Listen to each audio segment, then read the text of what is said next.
우리가 지난주에 누가복음 3장의 말씀을 가지고 세례 요한에 관한 말씀을 함께 은혜를 나눴습니다.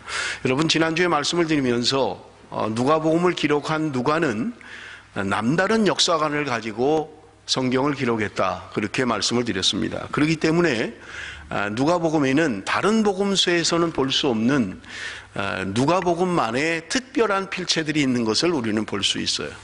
예를 들면 특별하게 어떤 시기나 사람들에 대하여 정확하게 거명하고 있는 것을 우리는 볼 수 있는 것입니다. 여러분, 우리가 누가복음 5장을 읽었습니다마는 누가복음을 지금 우리 어디까지 가고 있는가를 좀 여러분들이 좀 정리를 할 필요가 있는데, 누가복음 1장에는 예수님의 탄생보다 세례 요한의 탄생을 먼저 이야기했다, 그렇게 말씀을 드렸고요. 누가복음 2장에는 예수님의 탄생에 관한 이야기를 말씀하고 있습니다. 그리고 누가복음 3장은 지난주에 설교한 것처럼 세례 요한의 사역에 대하여 말씀하고 있는 것을 우리가 볼 수 있고요. 그리고 누가복음 4장에는 예수님께서 40일 동안 금식하고 광야에서 시험 받으신 것과 제자들을 부르시는 장면이 기록되어져 있는 것을 우리는 볼 수 있습니다. 여러분, 그리고 5장 우리가 베드로를 비롯한 어부들을 부르시고 병자들을 고치시는 장면이 5장 초반에 기록되어 있고 바로 27절의 말씀을 시작하고 있는 것입니다. 여러분, 오늘 우리가 본문을 시작하는 27절 말씀을 한번 좀 같이 읽으면 좋겠습니다. 다 같이 한번 읽겠습니다. 시작. 그 후에 예수께서 나가사 레위라 하는 세리가 세관에 앉아있는 것을 보시고 나를 따라라 하시니, 예수님께서 레위라고 하는 세관에서 일을 하는 레위를 부르셨다라고 하는 것이 오늘 본문 27절의 말씀입니다. 그런데 여러분, 성경을 조금 주의 깊게 읽으신 분은 마태, 마가, 누가복음에 레위라고 하는 사람이 예수님의 사도 또는 예수님의 12 제자 가운데 이름이 없다는 거예요. 또 다른 것은 마가복음이나 누가복음에는 레위에 대하여 기록하고 있습니다. 똑같은 본문에 대한 내용이에요. 그런데 마태복음에는 마태라고 이야기하고 있어요. 마태 세리 마태를 부르셨다, 이렇게 성경은 이야기하고 있습니다. 그렇다면 누가 맞는 건가라고 하는 거예요. 그래서 학자들은 마태복음에서 이야기하는 세리 마태라는 사람과 마가복음, 누가복음에서 이야기하는 레위라고 하는 사람은 같은 사람일 것이다, 이렇게 보는 사람들이 있어요, 학자들은. 여러분, 이런 것입니다. 저는 이름이 황규철입니다. 근데 어떤 사람들은 호주에 이민을 오면서 영어 이름으로 바꾸는 사람들이 종종 있어요.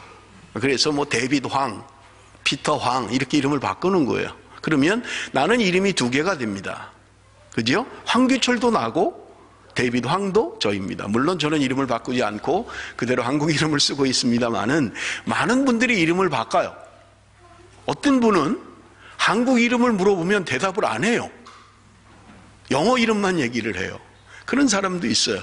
그렇다면 어떤 사람이 나를 부르면 한국에서는 저를 부를 때 황규철이라고 분명히 부를 것입니다. 그러나 제가 영어 이름을 가지고 있다면 호주에서 사람들은, 특히 호주 사람들은 저를 영어 이름으로 부를 것입니다. 그래서 저는 영어 이름을 짓지를 않고 제 이니셜이 황규철이에요. 그래서 이니셜을 따지면 HKC입니다. 그런데 제가 사람들이 부르는 이름 가운데 KC라는 이름이 있더라고요. 물론 뭐 CASEY냐 KESY냐 뭐 그거는 뭐 중요하지 않은데, 저는 제 이름의 이니셜 K.C라는 이름을 그대로 영어 이름으로, 그래서 저를 부를 때 KC라고 불러라, 그렇게. 그래서 호주교회 목사님도 저를 부를 때 KC 그렇게 불러요. 물론 저는 이니셜입니다. 영어 이름은 아니에요. 물론 영어 이름에 KC라는 이름은 있어요. 그렇다면 저라고 하는 사람을 한국에서는 황규철이라고 부를 거고 호주에는 KC라고 부를 거예요. 마찬가지로 여러분, 지금 성경에 기록되어 있는 사람들 가운데는 예수님의 12 제자들 가운데 몇몇 사람이 이름이 다른 이름을 가지고 있는 사람들이 있다는 거예요. 예를 들면 마태복음이나 마가복음에는 다데오라는 사람이 기록되어 있어요. 12 제자, 12 사도 가운데 다데오라는 사람이 있습니다만은 누가복음에는 다데오라는 사람이 없어요. 그렇기 때문에 동명이인이지만 이름이 다른 사람일 것이다 라고 추측을 하고 있는 거예요. 예를 들면 시몬이라고 하는 사람도 예수님께서 너는 이제 시몬이라고 부르지 않고 베드로라고 부를 것이다 그러셨잖아요. 그래서 이름이 시몬이라는 이름이 원래 이름이지만 예수님이 부를 때는 베드로 이렇게 불렀던 거예요. 물론 시몬 베드로 이렇게 부를 때도 있습니다만은.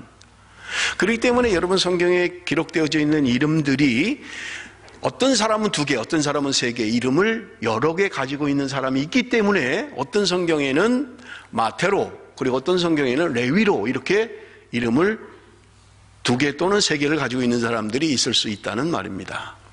그런데 정작 중요한 것은 뭐냐면 여러분 성경을 주의 깊게 읽어보셨는지 모르겠습니다만은 예수님의 12사도, 12제자들에 대한 이름이 사복음서 가운데 요한복음에는 등장하지 않아요. 그리고 마태, 마가, 누가복음에는 12사도의 이름이 기록되어져 있습니다. 그런데 여러분 마태와 마가와 누가복음에 기록되어 있는 12사도 이름이 다 다르다는 거예요. 혹시 성경을 그렇게 주의 깊게 읽으셨나요? 그런가? 사도 이름이 다 틀려? 그러시는 분도 있을지 모르겠어요. 여러분이 한번 숙제를 드릴 테니까 여러분이 집에 가셔서 마태복음에 나와 있는 사도의 이름, 마가복음에 나와 있는 사도의 이름, 그리고 누가복음에 나와 있는 사도의 이름을 여러분 한번 써보십시오. 그러면 마태복음, 마가복음, 누가복음 공이 다 다르게 12사도를 이야기하고 있다는 거예요. 그러면 여러분 문제가 있습니다. 무슨 문제가 있냐면 누가 맞느냐 하는 거예요. 누가 맞느냐 하는 것입니다. 그리고 그럼 왜 이렇게 틀린 거야? 라고 여러분 의문을 가질 수 있어요. 그러면 여러분 성경의 기록에 대한 의문까지도 가질 수 있다는 거예요. 여러분 우리가 믿는 신앙 고백, 우리가 알고 있는 분명한 개혁주의 신앙 고백은 하나님의 말씀은 성령의 감동하심으로 기록된 하나님의 말씀이라고 우리가 받아들이는 거예요. 1.1획도 틀림이 없는 하나님의 말씀으로 믿고 있는 거예요. 그런데 여러분 성경을 읽으면서 이런 걸 발견하면 의문을 갖게 되죠. 아니 왜 사도의 이름이 다 틀리지? 왜 마태, 마가, 누가가 이야기하는 사도의 이름이 다 틀린 거야? 라고 할 수 있다는 거예요. 그래서 여러분 지금 성경을 몇 군데를 찾아볼 텐데 먼저 여러분 우리가 찾았던 누가복음 6장 13절을 한번 보십시오. 누가복음 6장 13절.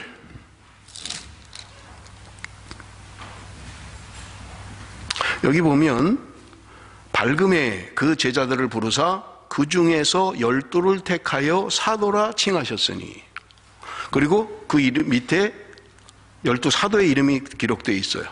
그런데 여러분 마태복음에 나와 있는 다데오라는 사람은 여기 없습니다. 그리고 16절에 야고보의 아들 유다라는 것도 마태복음, 마가복음에는 없어요. 그래서 여기 야고보의 아들 유다라는 사람이 다데오일 것이다, 이름이 2개 있는 다데오를 이렇게 표현했을 것이다 라고 생각하는 거예요.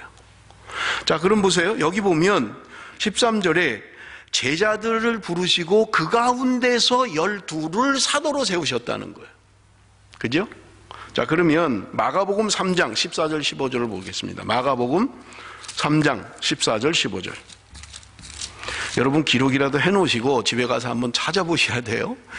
마가복음 3장 14절 15절 우리 한번 같이 읽겠습니다. 시작. 이에 12를 세우셨으니 이는 자기와 함께 있게 하시고 또 보내사 전도도 하며 귀신을 내쫓는 권능도 가지게 하려 하심이로라. 마가복음에는 제자라는 말도 없고 사도라는 말도 없어요. 그냥 12를 세우셨다 이렇게만 기록되어 있습니다. 그들에게 사도라는 이름을 준 적도 없고 그들이 제자라는 이름도 없어요. 그냥 12를 세워서 권능을 주고 전도할 수 있는 능력을 주셨다 이렇게만 기록되어 있습니다. 여러분 마태복음 10장 2절입니다. 마태복음 10장 2절. 여러분 지금 읽는 것은 동일한 내용을 마태, 마가, 누가가 다르게 기록하고 있는 것을 여러분 보여주고 있는 거예요. 마태복음 10장입니다. 마태복음 10장 2절. 다 같이 읽습니다. 시작. 12사도의 이름은 이러하니 베드로라 하는 시몬을 비롯하여 그의 형제 안드레와 세베대의 아들 야고보와 그의 형제 요한. 여기 보면 마태복음에는 12사도의 이름은 이러하다. 그래서 마태복음과 누가복음은 사도라고 분명하게 이야기를 하고 있어요.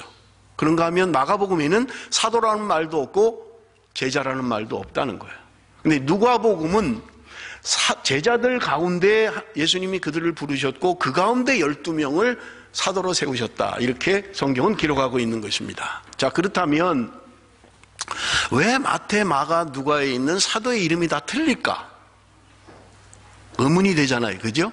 그럼 여러분 한번 생각을 해보세요. 예수님이 사도를 세울 때 어떻게 세우셨을까? 우리처럼 여러분 오늘 주보에 보면, 여러분 주보 한번 광고를 보십시오. 교회 소식.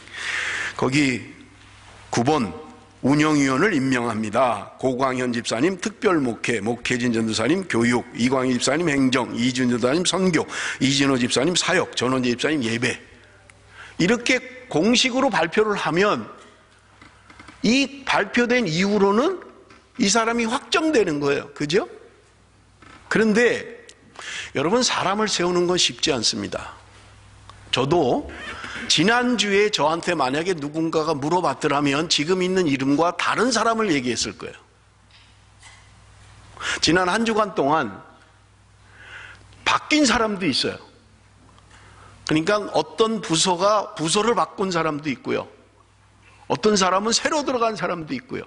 일주일 전에 물어봤더라면 아, 목사님은 이런 사람을 세우려고 하시는구나, 이렇게 생각했을 거예요. 그런데 주중에 만약에 누군가 물어봤다면 한 주 전에 물은 사람과 주중에 물은 사람이 또 달라졌을 거예요. 그리고는 어젯밤에도 바뀐 사람이 있어요. 그러면 여러분, 공식적으로 이렇게 서류로 발표가 되면 이건 확정되는 거예요. 확정되기 전에 물으면 이거는 수시로 바뀌는 거예요. 그죠? 그러면 예수님께서 사도를 세우실 때 임명장을 주셨을까? 베드로, 너는 지금부터 12사도에 임명한다, 이렇게 하셨을 거냐는 거예요. 그렇게 안 하셨을 것 같잖아요. 그죠? 예수님께서 그런 무슨 행정적인, 조직적인 그런 게 필요해서 12명, 제자들 많은 제자 가운데 이제부터 너를 사도로 임명한다, 임명장, 이렇게 하셨겠느냐 하는 거예요. 만약에 그렇게 안 하셨더라면 어떻게 세우셨겠냐 하는 거예요. 그냥 구두로 너희들은 지금부터 사도야, 이렇게 하셨겠냐는 거예요.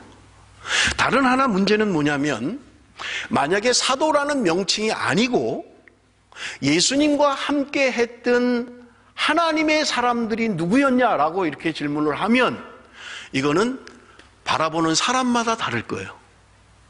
그죠? 예를 들면 이런 거예요. 베델교의 진정한 베델교의 일꾼이 누구냐라고 하는 문제는 생각하는 사람의 주관에 따라 다 틀린 거예요. 그죠? 어떤 사람은 기도를 많이 하는 사람이 베델교의 진정한 일꾼이야, 이렇게 생각하는 사람도 있을 거고, 어떤 사람은 주일날 와서 봉사하고 책상 정리하고 닦고 설거지하고 일하는 사람이 베델교의 일꾼이야, 이렇게 생각하는 사람도 있을 거고요.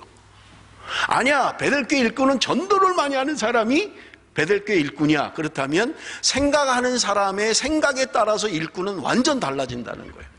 그러면 예수님께서 지금처럼 내가 너를 사도로 임명한다, 이렇게 안 하셨다면 무엇을 가지고 하셨겠느냐 하는 거예요. 여러분, 한 교회의 직분자를 세우는 것도 일주일 안에 반복되고 변화되고 얼마나 어려운지 몰라요. 그렇다면 예수님이 세우신 12사도는 어떤 방법으로 어떻게 선정을 하고 어떻게 세우셨겠냐 하는 거예요. 그렇기 때문에 여러분, 마태, 마가, 누가가 12사도의 이름이 다 다른 것은 저는 누가복음에 근거해서 저는 답을 할 수 있는 거예요. 여러분, 누가복음 6장 13절에 보면 우리가 이미 읽었습니다마는 누가가 그래도 가장 역사적으로 사실대로 기록하려고 했던 사람이라고 한다면, 여러분 13절에 근거하면 그 제자들을 부르사 그 중에서 12를 택하셨다. 제자들을 부르셨고 그 중에 12를 택하셨다는 말은 12사람의 택함 받지 못한, 사도로 임명받지 못한 제자들도 있었다는 거예요. 그죠? 이렇게 하면 문제될 게 별로 없는 거예요. 물론 학자들은 마태가 레위 맞냐, 다데오가 과연 유다냐, 뭐 이런 걸 가지고 따질지 모르겠습니다만은 중요한 것은 성경은 그런 것을 목적으로 기록된 게 아니라는 거예요. 누가 12사도의 들어간 사람이냐 아니냐 그게 중요하지 않아요. 그렇기 때문에 마태가 기록한 마태복음, 누가가 기록한 것, 마가가 기록한 복음서마다 내용에 있어서 조금씩 다를 수도 있고요. 사람의 이름에 있어서도 다를 수 있다는 거예요. 왜냐하면 그들이 처음부터 내가 성경을 기록할 거야 이렇게 성경을 기록한 게 아니에요.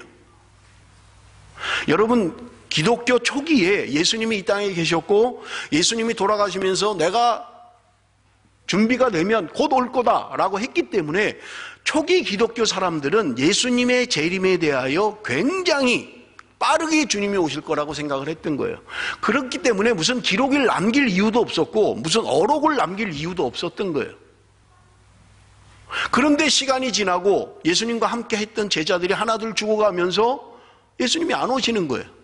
그때 기록해야 될 필요성을 느끼기 시작했고 시간은 이미 30-40년 지나고 그때 비로소 기록하기 시작했다는 거예요. 그러면 적어도 예수님이 살아계실 때 공생의 기간에 있었던 30년 전에 성경이 가장 빠르게 기록된 것을 60년 정도라고 생각을 하면 30년 전에 있었던 것을 과연 정확하게 지금처럼 무슨 녹음기가 있는 것도 아니고 동영상을 찍어 놓은 것도 아니고 그냥 일상생활 가운데 있었던 일들을 여러분 30년이 지난 이후에 정확하게 기억해내는 것은 쉽지 않다는 거예요.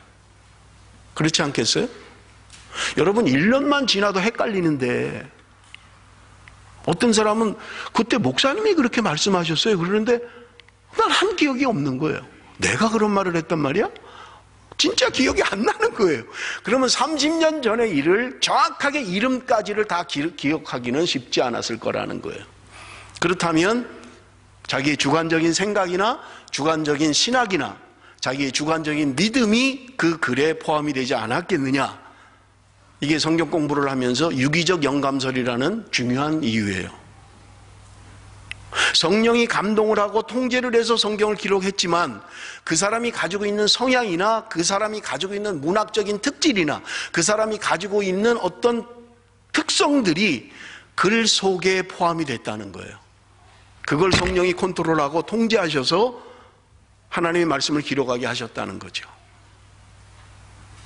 그렇다면 여러분, 지금 우리가 보고 있는 성경에 나와 있는 이러한 이름이 다른 이유들은 여러분 성경에서 중요한 것이 아니라는 거예요. 누가 맞느냐 그거 중요하지 않아요.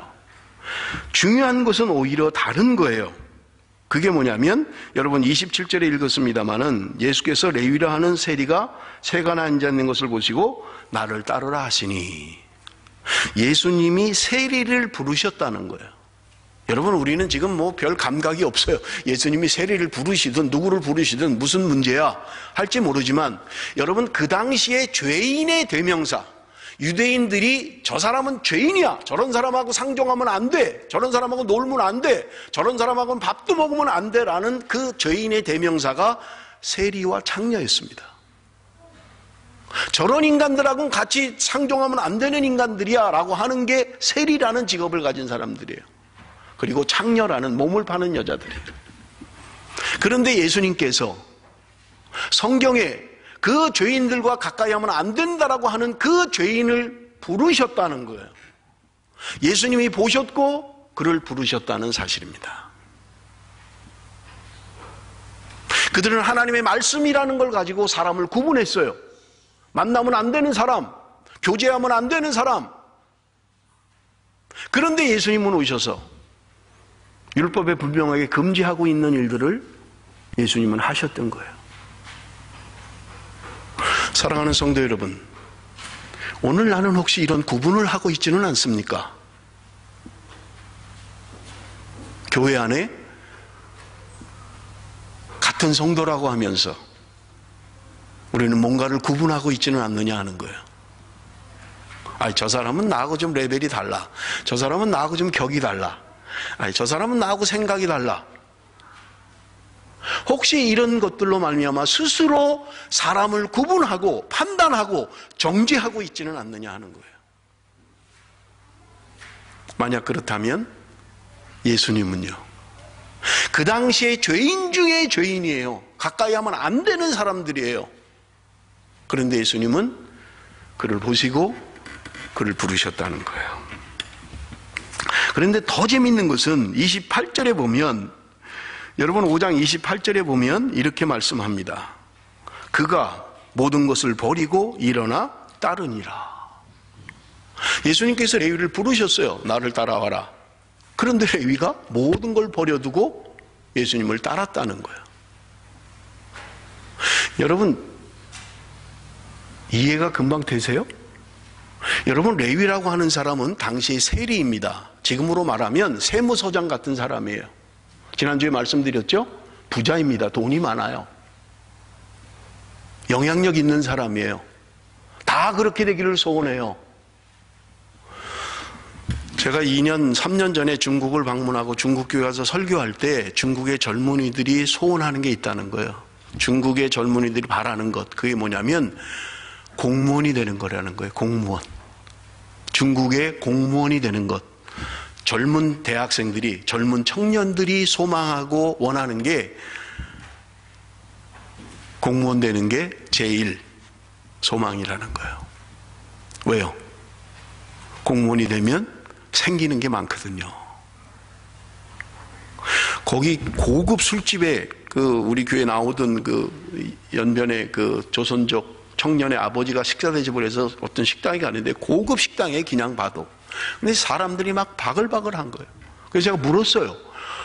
아니, 웬 사람들이 이렇게 식당에 많습니까? 그랬더니 그분이 하는 말이, 목사님, 자기 돈으로 먹나요, 어디? 에? 자기 돈으로 안 먹으면 누구 돈으로 먹어요? 저 사람들요, 다 그냥 의도 먹는 거고, 다 그런 거라는 거예요. 향응 베푸는 거라는 거예요. 근데 뭐 엄청나게 쓰는 거예요. 그러니까 젊은 사람들의 소망이 뭐냐? 내가 공산당, 중국의 공무원이 되어서 그런 자리에 가겠다는 거예요. 돈 많이 버는 자리, 기회가 있는 자리, 잘 살 수 있는 자리, 그 자리에 가겠다는 게 젊은 사람들의 꿈이고 소망이라는 거예요. 여러분, 레위라고 하는 사람은 같은 동족으로부터 손가락질을 받고 욕을 먹는지 모르지만 그는 돈이 많은 사람이에요. 영향력 있는 사람이에요. 이 기득권을 그냥 예수님이 말 한마디, 성경에 어떤 조건도 없어요. 그냥 나를 따르라. 예수님이 지나가다가 세관에 앉아있는 레위를 보시고, 레위야, 나를 따라와. 그런데 그가 모든 걸 버려두고 예수님을 따랐더라. 이러고 말씀하는 거예요. 도대체 뭐가? 지금까지 자기를 지탱하고 가지고 있는 기득권, 자기가 가지고 있는 모든 것을 버리고 예수님을 따를 만한, 도대체 그게 뭐냐는 거예요. 예수님은 단지 나를 따라오라, 그 말씀 한마디밖에 안 했는데 도대체 뭐가 모든 자신의 기득권을 포기하고 따라가게 하느냐 하는 것입니다. 여러분, 이런 것을 칼빈은 이야기하기를 불가항력적 은혜다, 이렇게 설명하고 있는 거예요. 거절할 수 없는, 불가항력적인, 내가 거절할 수 없는 하나님의 은혜라는 거예요. 하나님의 말씀이 들려질 때 내가 가지고 있는 모든 것을 포기하고라도 따라갈 수밖에 없는 불가항력적인 그 은혜의 말씀. 그러기에 그는 모든 기득권을 내려놓고 예수님을 따랐다고 성경은 기록하고 있는 것입니다. 예수님이 하시는 말씀들이 오늘 우리가 가지고 있는 말씀과 다른가요? 오늘 주일마다 선포되어지는 하나님의 말씀들이 차이가 있는 건가요? 그거는 예수님이 부르신 거고요. 목사님이 부른다고 우리가 따라가겠습니까? 예수님이 부르면 나도 따라가지요. 여러분, 맞아요? 도대체 예수님의 부르심이 뭐기에? 도대체 아무런 상황도 없고 아무런 사건도 없고 아무것도, 베드로를 부를 땐 좀 달랐어요. 밤새도록 고기를 잡았지만 누가복음 5장에 보면 한 마리도 잡지 못한 그에게 예수님이 배 오른편에 그물을 던져라. 그물이 찢어질 정도로 잡은 거예요. 그때 베드로는 또 이상한 소리를 하죠. 주님, 나를 떠나소서. 그때 주님이 말씀하십니다. 내가 이제 너를 고기 낚는 어부가 아니라 사람 낚는 어부가 되게 할 것이다. 그때 베드로와 거기 있는 형제들이 그물을 버려두고 배를 버려두고 삶의 근거인 모든 것을 버려두고 예수님을 따랐다 이렇게 되어 있는 거예요. 베드로는 뭔가 있기나 했지.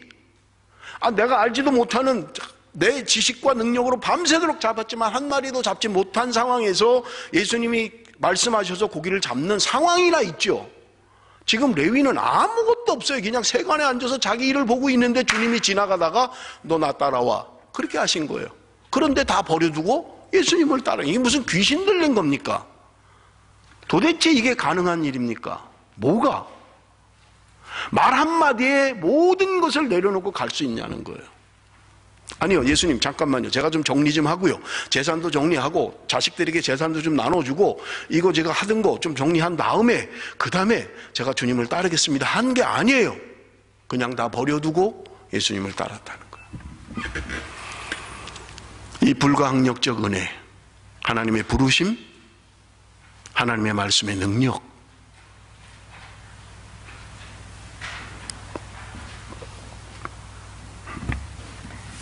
여러분 29절을 보십시오. 29절 레위가 어떻게 변했는지를 보십시오. 29절 말씀 다 같이 읽습니다. 시작. 레위가 예수를 위하여 자기 집에서 큰 잔치를 하니 세리와 다른 사람이 많이 함께 앉아 있는지라. 레위가 예수 그리스도를 만나고 예수 그리스도의 부르심 앞에 순종하고 반응하면서 그는 기뻤어요. 마음에 기뻤던 거예요. 그래서 지금 잔치를 배설한 거예요. 내가 모든 걸 다 잃어도, 내가 가지고 있는 기득권 다 없어도 괜찮다, 내가 이제까지 쌓아놓은 모든 명성, 내 재산 다 잃어버려도 괜찮다, 난 이제 주님을 따르겠다. 그것이 너무 기뻐서 잔치를 배설했다는 거예요. 수많은 사람들이 온 거예요. 그런데 그 중에는 누가 있었다고요? 세리와 다른 사람이 많이 함께 앉아 있었다. 여러분 이야기합니다. 30절입니다. 바리새인과 그들의 서기관들이 그 제자들을 비방하여 이르되 너희가 어찌하여 세리와 죄인과 함께 먹고 마시느냐. 지금 레위 집에 참석했던, 잔치에 참여했던 사람들 가운데 여기 바리새인과 그들의 서기관들이 그 제자들을 향하여 힐난하는 거예요. 비방하는 거예요. 너희가 어찌하여 세리와 죄인과 함께 먹고 마시냐?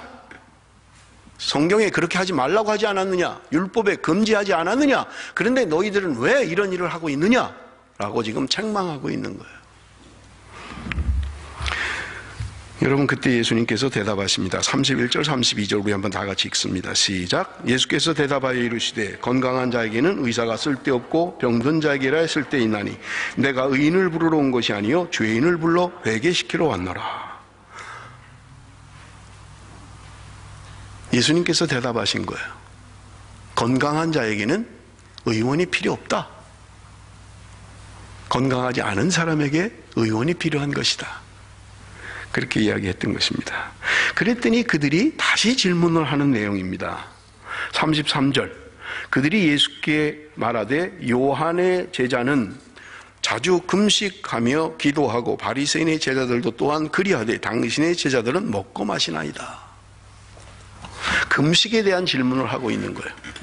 바리새인의 제자들 그리고 요한의 제자들은 금식하는데 당신의 제자들은 왜 금식 안 하고 먹고 마시느냐 이 말이에요. 여러분 성경에 모든 백성들이 금식하는 날을 성경은 규정하고 있습니다. 그것은 대속죄일 날 온 백성이 금식하라고 성경은 규정하고 있는 거예요. 그런데 당시의 바리새인들은 금식에 대한 규정을 더 강화했던 거예요. 그래서 성경에 보면 일주일에 이틀씩 금식했다. 월요일과 목요일 그들은 일주일에 2번씩 금식을 했던 거예요. 그러니 여러분 얼마나 믿음이 좋습니까? 1년에 한 번 대속죄일에 금식하면 된다라고 하셨는데 그것보다 일주일에 이틀씩이나 작정하고 금식하는 게 얼마나 믿음이 좋아요. 이게 전통이 돼버렸고 그들의 삶이 됐던 거예요. 그래서 지금 질문하고 있는 거예요.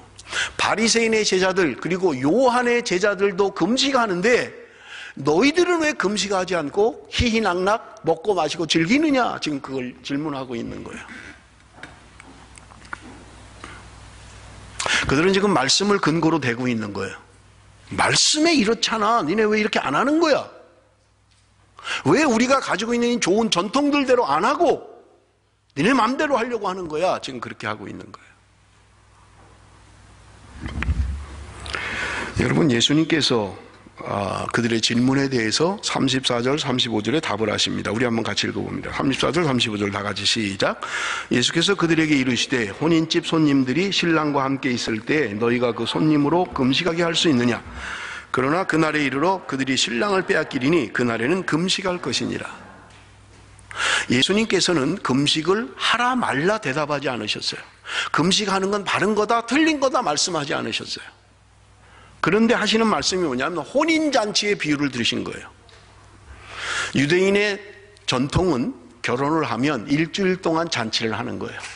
일주일 동안 신랑 신부의 친구들이 함께 모여서 먹고 마시고 춤을 추고 노래를 부르고 일주일 동안 즐기는 거예요. 그런데 이때는요, 결혼식 때 이때는 모든 것이 면제돼 버립니다. 마음껏 신랑 신부가 즐길 수 있도록 배려를 하는 거예요. 예수님께서 지금 비유로 말씀합니다. 지금 신랑이 혼인잔치에 너희들이 참여하고 있는데 신랑이 결혼하는 이 결혼 예식에 어떻게 금식할 수 있느냐? 여러분 한번 생각을 해보세요. 누군가 그 좋은 리허설이 아니고 결혼 피로연을 하고 있는데 다 지금 즐겁게 건배합시다 하고 있는데 한 사람이 근엄하게 금식을 하면서 다 앉아있다고 생각을 해보세요. 그 사람 보는 게 부담이잖아요. 나는 금식합니다. 나는 아무것도 안 먹습니다. 가지를 말지 차라리. 왜 거기 가가지고 그러고 있냐고요. 이거는 잔치를 깨버리는 거잖아요. 모두 다 흥겹게 잔치하고 있는데 누군가 근엄하게 앉아가지고 나는 금식합니다 이러면 안 가면 될 거 아니에요. 그 결혼식에 왜 가가지고 그렇게 힘들게 하냐고요. 예수님께서 지금 말씀하시는 거예요. 혼인잔치에 참여해서 신랑의 결혼식의 이 기쁜 날 누가 금식할 수 있느냐 하면 안 된다는 거예요. 그때는. 그러면서 예수님께서 하시는 말씀이 그러나 너희들이 금식할 날이 올 것이다. 그게 언제냐? 신랑을 빼앗겼을 때. 예수님께서는 지금 상징적으로 이야기하고 있는 거예요. 신랑 대신 예수님의 혼인잔치, 하나님의 백성들과 함께 혼인하고 그리스도 안에서 연합을 이루고 주님이 이 땅에 오셔서 그의 백성들을 구원하시기 위하여 오신 이것을 혼인잔치에 비유하고 있는 거예요. 신랑이 너희와 함께 있을 때, 이 기쁘고 즐거운 자리에 있을 때 웬 금식이란 말이냐? 너희들은 먹고 마시고 즐겨라. 그러나 너희들이 신랑을 빼앗길 날이 올 것이다. 예수님의 죽음을 예고하고 있는 거예요. 너희들이 신랑을 빼앗길 때 그때 너희들은 금식해야 된다. 여러분, 바리새인들의 제자들, 요한의 제자들은 자신들이 가지고 있는 성경 지식을 가지고 정죄하고 있는 거예요. 그들이 가지고 있는 믿음이라는 미명하에 사람들을 정죄하고 판단하고 있는 거예요. 그런데 예수님은 그걸 중요하게 여기지 않으셨어요. 물론 하지 말라, 하라 그런 말씀을 하신 건 아니에요. 다만 금식할 때가 있다. 먹고 마시고 즐길 때가 있다. 예수님이 때를 말씀하셨던 거예요. 여러분, 재밌는 것은 우리가 읽지 않았습니다만 바로 6장에 보면 안식일에 대한 말씀을 하세요. 금식에 대한 말씀을 하고 그 다음에 6장에 가면 안식일에 대한 이야기를 하고 있는 거예요. 여러분, 유대인들이 자신의 신앙의 전통 그리고 자신의 신앙을 바로미터로 나는 이러기 때문에 믿음이 있고 나는 하나님 앞에 바로 사는 사람이야 라고 하는 중요한 특징이 뭐냐? 금식이라는 것과 안식일을 준수하는 거였어요. 그게 자신들의 신앙을 드러내는 거였어요.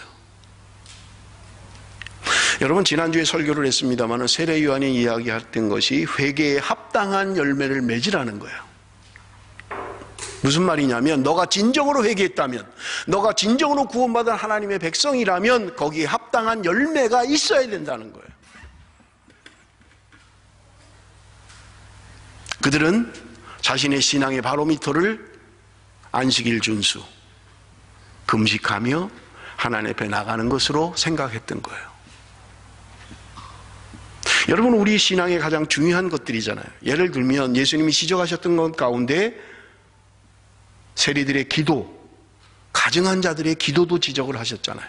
남에게 보이기 위하여 기도 시간에 일부러 시장으로 나가고 시장 안에서 손을 들고 큰 소리로 기도하는 그들을 향하여 주님께서 말씀하셨잖아요. 나는 너희들의 기도를 듣는 게 아니다. 가슴을 치며 나는 죄인입니다 하나님, 나는 고개를 들어 하늘을 쳐다볼 수 없는 자입니다 라고 하는 그 사람의 기도를 듣는 것이다 말씀하셨잖아요. 여러분, 오늘날 우리가 금식을 하고 우리의 신앙을 나타내는 것 얼마나 중요합니까? 여러분, 금식이라고 하는 것을 이야기합니다마는 오늘 여러분의 신앙을 무엇으로 표현하고 있습니까? 저 사람은 참 믿음이 좋아. 뭐 가지고 판단하는 거예요? 주의를 잘 지키는 거? 헌금을 잘 내는 거? 열심히 봉사하는 거? 뭐 가지고 그 사람의 믿음의 사람을 판단하느냐 하는 거예요. 여러분, 바리새인의 제자들, 요한의 제자들은 외형적인 것을 가지고 신앙을 나타냈던 거예요. 그러니까 그것이 형식적으로 바뀌어버렸고 내 마음과는 관계없이 그저 어떤 행위를 하면 그것이 바른 신앙으로 생각했던 거예요. 그런데 예수님께서 안식일에 대해서도 말씀하셨잖아요. 사람이 안식일을 위하여 있느냐? 안식일이 사람을 위하여 있느냐? 안식일은 사람을 위하여 있는 것이다. 그런데 너희들이 마치 사람이 안식일을 위하여 있는 것처럼 왜 그렇게 하느냐? 너희 짐승이 안식일날 우물에 빠지면 건지지 않겠느냐? 여러분, 오늘날 우리의 신앙의 기준이 이런 것은 아닙니까? 나는 무엇인가 이런 것을 하는 것이 내 신앙의 근거야. 내 신앙을 나타내는 거야. 그걸 만족하면서 그렇게 살아가고 있지는 않느냐 하는 거예요. 예수님께서는 안식일의 정신, 믿음의 본질, 이것을 떠난 외형적인 것, 누군가에게 보이기 위한 것, 마음에 없이 뭔가 하려고 하는 것, 이거 버려야 한다는 거예요. 여러분, 그렇다면 신앙의 본질은 무엇입니까? 나의 신앙을 나타내는 것은 무엇입니까? 여러분, 성경은 우리에게 분명하게 말씀하고 있습니다. 로마서 13장 10절에 보면 사랑은 율법의 완성이다 이렇게 이야기하고 있는 거예요. 그토록 소중하게 여기는 바리새인들, 요한의 제자들이 그토록 소중하게 여기는 자산, 그것은 율법이었어요. 하나님의 말씀대로 순종하려고 했고 하나님 말씀대로 살려고 했던 것. 그런데 주님은 말씀하시기를 그 율법의 본질은 사랑이다 이렇게 이야기하신 거예요. 자, 그럼 한번 생각해 보십시오. 사랑이 없는 율법 준수는 무엇입니까? 거짓입니다. 이건 말씀대로 말씀에 순종하고 말씀을 따라서 아무리 외쳐봐야 그 소용없어요. 사랑이 있는가를 봐야 되는 거예요. 그 사람의 본질은 사랑으로 드러나는 거예요. 겉으로는 교회를 위합니다, 주님을 위합니다, 내가 믿음을 위해서 합니다 하는데 사랑이 없다면 성경은 이야기합니다. 울리는 꽹과리와 같다. 그렇다면 우리의 사랑의 바로미터, 사랑의 근거, 사랑의 증거, 믿음의 증거는 사랑에 있다는 거예요. 여러분, 그래서 성경은 이야기합니다. 사랑은 허다한 죄를 덮느니라. 여러분의 믿음의 신앙의 근거인 사랑이 있다면 그 사랑은 허다한 죄를 덮는 것입니다. 지적하고 비판하고 판단하고, 여러분, 이건 신앙이 아니에요. 내가 아무리 고상하게 생각한다 하더라도 여러분, 우리의 신앙의 분명한 근거는 사랑에 있어야만 한다는 거예요. 내가 아무리 창세기부터 요한계시록까지 성경을 꽤 안다 할지라도 여러분, 사랑이 있습니까?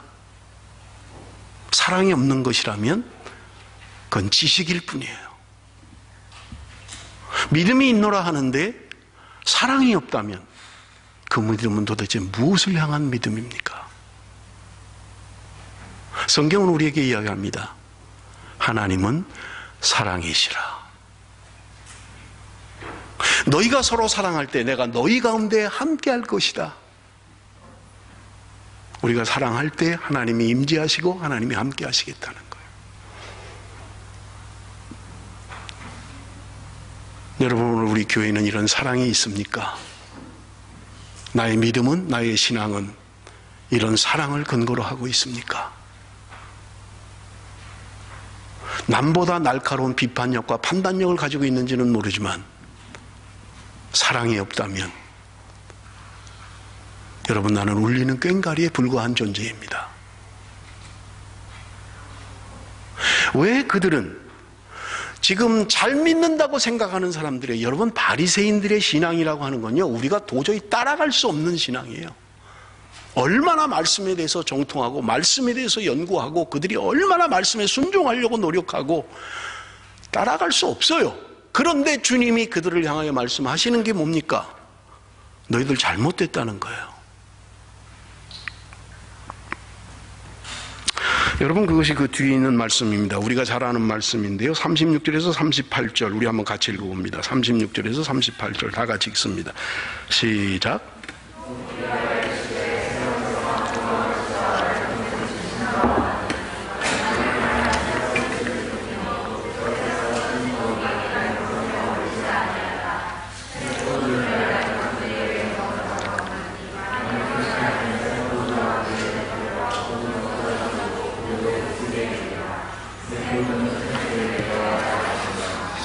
여러분, 우리가 잘 알고 있는 새 포도주는 새 부대라는 말씀입니다. 예수님께서 지금 비유로 말씀을 하고 계신 거예요. 바리새인의 제자들과 요한의 제자들에게 비유로 말씀하고 있는 것입니다. 그러면서 하시는 말씀이 뭐냐면, 낡은 옷에다가 새 옷을 덧대면 그 낡은 옷은 더 찢어져 버린다는 거예요. 낡은 가죽 부대에다가 새 포도주를 넣으면 그 낡은 가죽 부대는 터져버린다는 거예요. 여러분, 요즘이야 무슨 뭐 기워서 입는 시대가 아니잖아요. 저도 뭐 양말에 조금 빵꾸만 나면 버려버려요. 그냥 뭐 많은데 양말, 그거 뭐 빵꾸난 양말을 굳이 꼬매서 괴서 뭐 그 덧대서 신을 거 없잖아요. 뭐 싸기도 하고 많기도 하고 버릴 수 없어서 갖고 있는 게 얼마나 많습니까? 옛날에 제가 어릴 때만 해도 이 옷이 귀했어요. 그래서 새 옷을 입는 것은 구정 때, 설 명절 때 겨우 새 옷 한 벌 얻어 입었어요. 그리고 추석 때, 명절이 되면 새 옷을 얻어 입었어요. 그 외에는 그냥 옛날 옷 입는 거예요. 그런데 겨울에 그 추운데 옷이 해지는 거예요. 크기도 하지만 뭐 활동량이 많으니까 그 땀에 이제 옷들이 삭는 거예요. 그러면 천을 덧대가지고 그 빵꾸난 걸 떼우지요. 그런데 문제는 새 천을 낡은 옷에다가 대면, 그래서 꿰매면 이 새 천의 신축성이 낡은 옷을 잡아 당겨버리는 거예요. 그래서 오히려 더 찢어져 버리는 거예요. 그래서 삭은 것은요, 버려야 돼요. 그런데 워낙 없으니까 그것을 새 천을 대고 새 거를 대서 입으려고 해보지만 못 쓴다는 거예요. 여러분, 가죽 부대, 포도주를 담는 가죽 부대는 지금이야 무슨 뭐 병에다 담고 뭐 와인이라는 게 뭐 병에도 나오고 무슨 뭐 통에도 나옵니다만은, 그 당시에 와인을 보관하는 방법은 가죽으로 된 부대를 만들었던 거예요. 거기다가 포도주를 부었던 거예요. 그러면 이 가죽이 처음에는 신축성이 있으니까 새 포도주를 넣어도 안에서 포도주가 발효가 돼도 팽창은 하지만 터지지는 않는 거예요. 그런데 이게 오래 쓰다 보면 가죽이 이제 낡아버리는 거예요. 그래서 신축성이 약해지는 거예요. 그런데 여기다가 새 포도주를 넣으면 새 포도주 안에서, 그 안에서 발효가 일어나는 거예요. 그러면서 팽창이 되고 결국은 이 부대는 감당을 못하고 터져버리는 거예요. 이거는 유대인들이라면 누구나 다 아는 사실이에요. 이건 뭐 이론의 여지가 없는 거예요. 그런데 예수님께서 지금 이 비유로 말씀을 하고 있는 거예요. 저는 한 주간 동안 이 말씀을 고민했어요. 도대체 이게 뭘까? 새 포도주는 뭐고 새 옷은 무엇을 상징하는 걸까? 헌 옷은 뭐고 낡은 부대는 도대체 뭐를 예수님이 말씀하시는 걸까? 책을 찾아보고 묵상을 하고 기도하면서 하나님, 이게 도대체 뭡니까? 여러분, 우리가 성경을 통해서 분명히 알 수 있는 것들이 있어요. 여러분, 그건 뭐냐면 포도주가 도대체 뭐냐라고 하는 것입니다. 그런데 여기 새 포도주라는 말을 사용한 원어의 의미는 네오스라는 말이에요. 이 말은 시간적인 각도에서의 새로움을 이야기하는 거예요. 예를 들면 2015년이 갔습니다. 우리는 이제 새로운 2016년을 맞았습니다. 2015년 낡은 시간을 버리고 이제는 우리 2015년 새롭게 우리는 새 시대를 살아가야 됩니다. 이럴 때 우리는 이것을 네오스다 이렇게 이야기하는 거예요. 시간적인 의미에서의 새로움.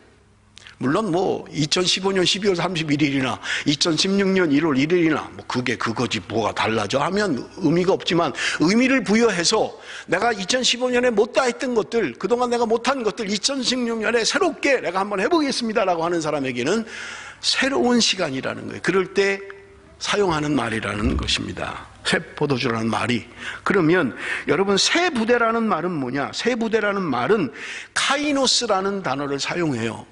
원어의 의미가 카이노스. 카이노스라는 말은 여러분, 시간에는 두 종류의 시간이 있어요. 그 두 종류의 시간이 뭐냐면 그냥 일반적으로 흘러가는 시간, 그리고 나에게 특별한 의미를 가진 시간. 예를 들어서 결혼한 날, 이건 내 인생의 특별한 날이에요. 내가 예수를 만나서 구원받은 레위가 예수님의 부르심 앞에 순종하고 기뻐서 잔치를 배설하는 것처럼, 내 인생에 그때 주님을 만난 그 시간은, 주님이 내 앞을 지나가면서 나를 불렀던 그 시간은 나에게 카이로스의 시간입니다. 이건 무슨 말이냐? 질적으로 완전히 새롭게 되는 거예요. 마치 구더기가 벗어나서 나비가 되는 것과 같은 거예요. 내 인생의 완전히 새로운 시간, 그게 새 부대라는 말입니다. 자, 그렇다면 예수님께서 무엇을 이 비유로 지금 새 포도주, 새 부대를 말씀하셨을까? 무슨 의미로 새 옷, 헌 옷을 이야기하셨을까? 지금 바리새인과 요한의 제자들에게 이야기하는 것은 그들이 가지고 있는 전통을 지키며 그들 나름대로 말씀을 잘 지켜 살아간다라고 하는 그들에게 향하여 말씀하고 있는 거예요.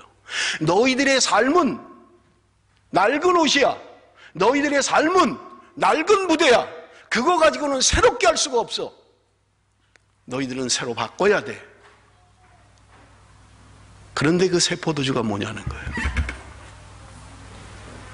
그걸 알아야 우리 의미가 달라질 거 아니에요. 여러분, 학자들마다 이 새 포도주에 대한 의미를 크게 두 가지로 이야기를 합니다. 어떤 사람은 말씀이다. 말씀이 우리를 새롭게 한다.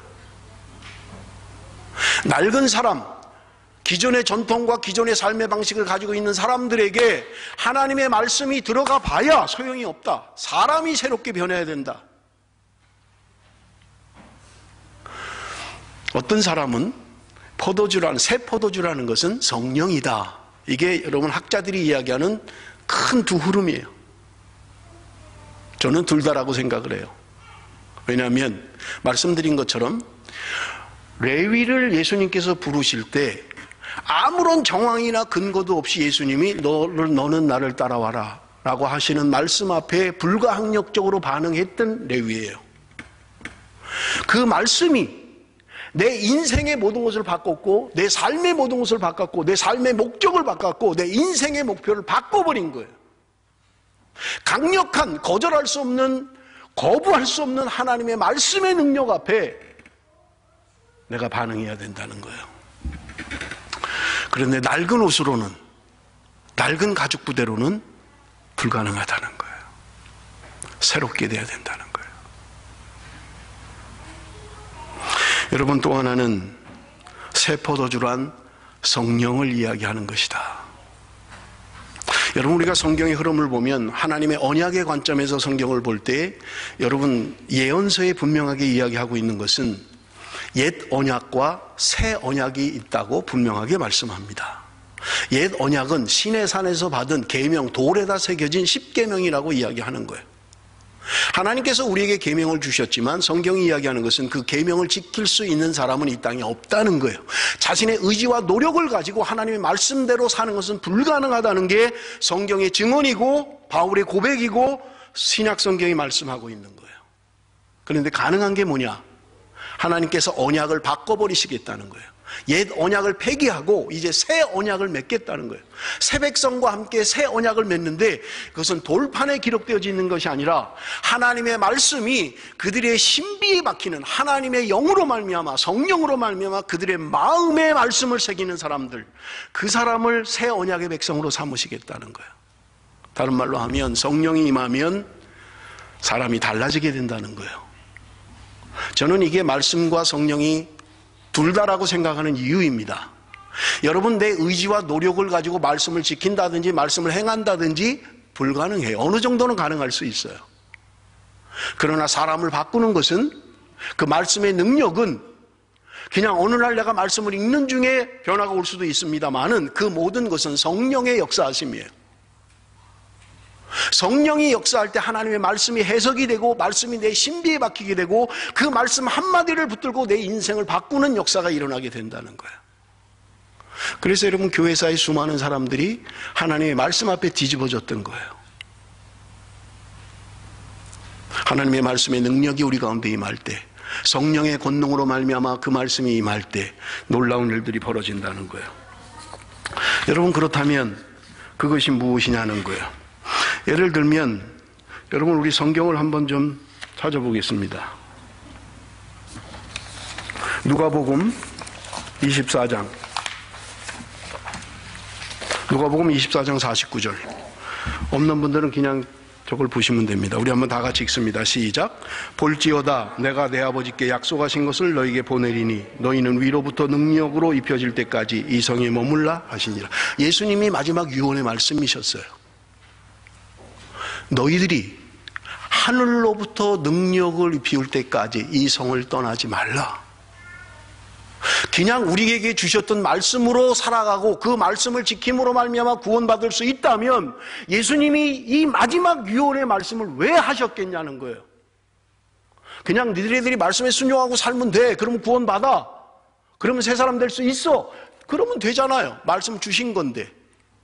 근데 주님이 마지막 승천하시기 전에 하나님의 백성들에게 주셨던 말씀은 하늘로부터 능력이 빌 때까지 떠나지 말라는 거예요. 성령이 그들 가운데 임했을 때 사도행전 2장에 나타난 놀라운 역사들이 벌어졌던 것입니다. 요한복음은 이야기합니다. 성령이 우리 가운데 임하면 성령이 하시는 역사가 있다는 거예요. 뭐 환상을 보고 계시를 보고 이런 거 말고 성령이 우리 가운데 임하시면 성령이 우리를 말씀이 기억나게 하신다는 거예요. 말씀으로 우리를 인도하시겠다는 거예요. 이게 성령의 역사의 본질이에요. 성령이 임하면 무슨 환상 보고 무슨 막 이상한 거 하고 뭐 계시하고 예언하고 방언하고 이런 게 중요한 게 아니라 성령이 우리 가운데 임했을 때 하나님의 말씀, 잊어버렸던 하나님의 말씀이 기억나고 그 말씀을 붙들고 살기를 소망하게 되고 그 한 말씀이 내 전생애를 바꾸고 마치 레위를 부르셨던 것처럼 그 말씀 한마디가 내 인생에 전폭적으로 나를 바꾸는 하나님의 능력의 말씀, 불가항력적인 하나님의 은혜, 거절할 수 없는, 감히 내가 내 인격과 내 의지를 가지고 거절할 수 없을 정도로 강하게 임하는 하나님의 능력의 말씀. 그러기에 그 말씀대로 살 수밖에 없고 내 기득권을 다 포기하고 내가 가지고 있는 건 다 포기하고라도 내가 주님을 따라가는 제자가 되기를 소원합니다. 그런 사람들은요, 다른 삶을 살 수밖에 없는 거예요. 사람들이 가기 싫어하는 곳으로 가기를 소원하고요, 남들이 그렇게 싫어하는 것들을 하는 것을 원하는 거예요. 여러분, 이 시대에도 그런 사람들이 있는 것을 기억하십시오. 우리와 함께 살아가는 동시대의 사람들 가운데도 연봉 1밀리언의 대학 교수의 그 다 포기하고 그 척박한 땅으로 선교사로 떠나는 사람들이 있다는 것을 기억하십시오. 무엇이요? 헌부대로, 헌옷으로는 불가능합니다. 내가 새 포도주가 되고 새 포도주가 내 안에 임할 때 내가 새 옷과 새 부대가 되지 않으면 감당할 수 없는 거예요. 그렇기 때문에 말씀이 그렇게 임하는데도 그 말씀을 감당하지 못하는 게, 왜냐하면 나는 바뀌지 않았기 때문에 그런 것입니다. 교회 문 밖을 나가면 여전히 나는 세상의 법칙과 원리를 따라 살 수밖에 없는, 여전히 헌옷이고 여전히 헌부대이기 때문에 그런 거예요. 아휴, 목사님 말씀은 그렇게 해도 뭐 어떡하겠어, 그냥 먹고 살려면 할 수 없는 거지. 늘 그런 거예요. 그냥 하나님의 말씀이 우리 가운데 임해서 그 말씀이 내 인생을 바꾸고 내 삶을 바꾸고 이제까지 내가 가지고 있던 모든 것을 내려놓고 주님이 기뻐하시는 것. 여러분, 지난주에도 말씀드린 것처럼 사람이 나를 미워하고 사람들이 너희를 버리고 사람들이 너희를 욕할 때 기뻐해라. 하늘의 상이 큽니다. 나는 어떤 상을 바라고 살아가고 있습니까? 죽어도 나는 이 땅에서 기득권을 가질 거야. 나는 죽어도 어떤 희생을 치러도 이 땅에서 잘 먹고 잘 살 거야. 그게 우리 인생의 목표입니까? 적어도 내가 가지고 있는 것을 내려놓고라도 주님의 나라 위하여 어떤 형식적인 금식을 얼마나 했느냐, 안식일을 얼마나 잘 지켰느냐, 얼마나 내가 교회를 위해서 헌신했느냐, 그것이 우리의 신앙의 바로미터가 아니라 주님의 그 사랑에 감격해서 허다한 죄를 덮으며 형제를 사랑하는, 그것이 주님께서 오늘 저와 여러분에게 요구하는 삶의 욕구인 것입니다. 사랑하는 성도 여러분, 저는 2016년에 우리 교회 사랑하는 성도들이 하나님의 거역할 수 없는 불가항력적인 하나님의 부르심과 하나님의 말씀 앞에 결단했으면 좋겠습니다. 하나님, 내가 다 잃어버려도 거절할 수 없는 하나님의 말씀 한마디 붙들고 살겠습니다.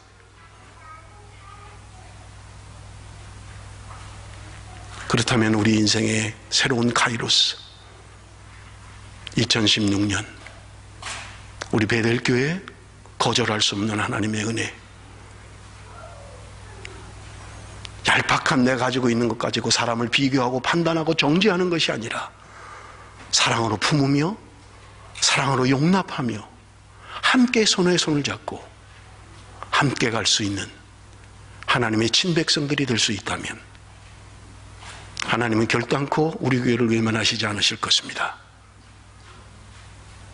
아무리 주옥 같은 말씀을 선포한다 할지라도 말씀을 듣고 돌이키지 않는다면 우리는 낡은 가죽 부대일 뿐입니다. 언젠간 터져버리고 말 거예요. 우리는 헌옷에 불과합니다. 저는 2016년에 우리 교회가 그렇게 새롭게 바뀌었으면 좋겠습니다. 그래서 위원장들이 모여서 지난 공동회의 때 발표를 했습니다마는 그냥 형식적으로 모이는 구역예배 좀 하지 말자. 우리 그냥 힘들게 그냥 참석하는 데 의의가 있는 인간적인 교제나 나누는 그런 거 하지 말자. 우리 정말 2016년에는 예배자로 좀 서자. 하나님의 임재를 경험하고 하나님의 말씀이 능력으로 역사하는 그런 예배를 좀 우리 한번 좀 드리자. 다른 거 말고 말씀에 집중하는, 우리가 말씀을 좀 배워서 말씀의 사람으로 좀 거듭났으면 좋겠다. 이게 위원장들이 함께 고민하고 나눴던 것입니다. 밥이 먹는 게 부담이 되면 밥도 먹지 말자. 4월달 이후에는 밥도 안 먹을 겁니다. 간식으로 할 거예요. 모든 것을 좀 포기하더라도 본질에 회복되는, 본질에 충실하는 그런 교회가 됐으면 좋겠다 하는 게 우리의 바람입니다. 기도하겠습니다.